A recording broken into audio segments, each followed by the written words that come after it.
I left school in 1998. Then I went to sixth form for 2 years. And then I did a very creative degree. I went to drama school and I was basically in a leotard and tights, rolling about the floor, doing silly accents all day. So it wasn't necessarily brain testing. God, I couldn't even think of the word then. So anyway, I knew that my education was not going to be dictated by a certain timeline or waiting for somebody to say, you now need to do this. Because those of us who take our education to, say, 21, you're out then. You're an adult. You can live your life. You're not accountable to anybody. You don't have to do anything you don't want to do within reason. However, even when I left at 21 and I had that sense of like, right, I'm out there in the world, I also very quickly realized, oh, I'm only just getting started.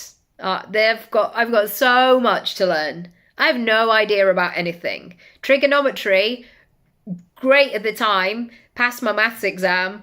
Have I used it since? No. And I've yet got all of these gaps in my skill set that I need to fill. And yet, when you decide to embark upon a new skill, learning a new skill in order to expand, wow, your mind, your chatter will take you to all kinds of places. Some fun, like, ooh, isn't it going to be great when I learn how to do this? This is going to be really exciting. I'm going to be like that person on the internet that I've been reading the blog of. Or you're going to get stuck in that, oh my gosh, I can never do it. It's taking so long. I'm so annoyed. I'm always terrible at it. Whatever the story is, we know the story.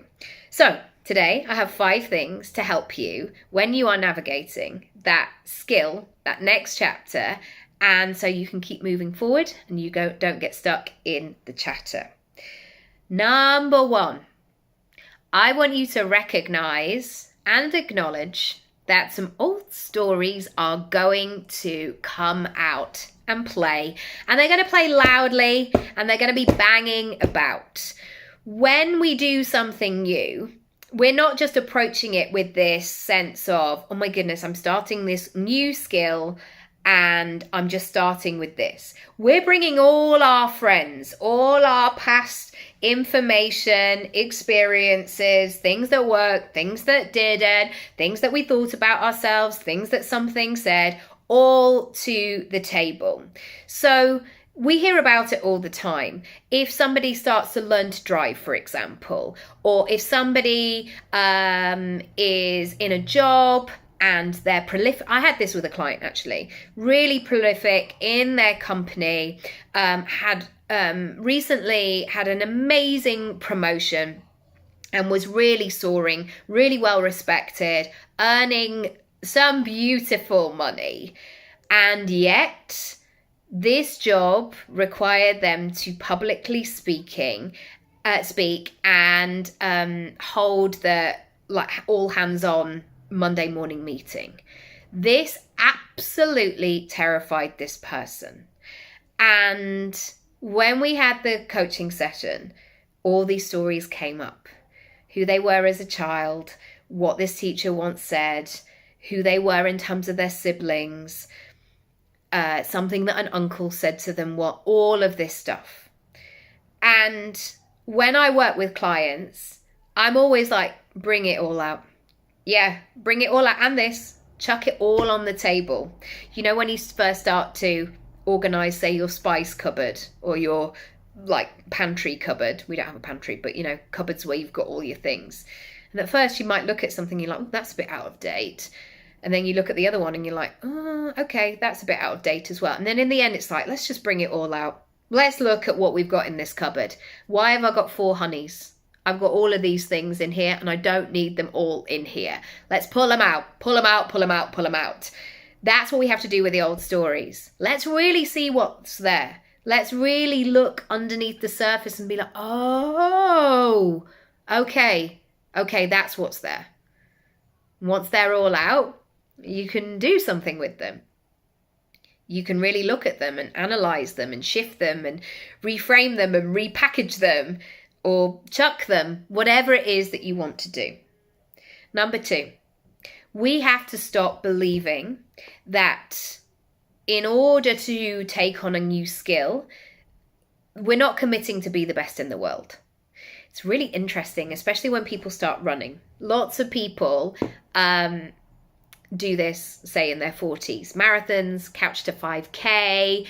And running is one of those things like public speaking. People have all sorts of thoughts and beliefs about, and some of them are true, of course, old injuries and things like that in terms of running.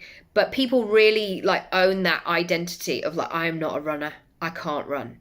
And yes, if somebody has had double knee surgery, I'm not going to be like, is that just a limiting belief? It's like, no, I've just got like a false bit of knee, so I can't run.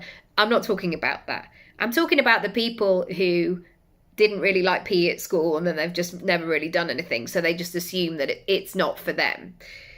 And when people start doing something, or when I was doing my 100-day challenge, which ended up being 250, in terms of the running, people were like, how do you get started? I was like, I put my trainers on and I start. And the first few runs, I couldn't run. I ran for 30 seconds and then had to stop whilst my heart got back into my body again. And then I ran again. And then I did that. And people somehow feel like it's really complicated, or that pressure on themselves of like, my gosh, if I run, I've got to be the best in the world. You don't. I'm quite a slow runner. I'm an enthusiastic runner, but I'm quite a slow runner. So this new skill that you want to bring into your business, you don't have to be world class. You just have to understand it. You just have to incorporate it. You just have to know what to do with this thing so you can do the thing. This thing of being nothing or the best in the world, it's too much. So let's break it down and let's just find somewhere in the middle where it feels really good. Number 3, learning a new skill might take some time. Most people don't want to take that time. It's annoying. It's frustrating. It triggers us. Oh, I want to earn £1 million in a weekend, like that person did.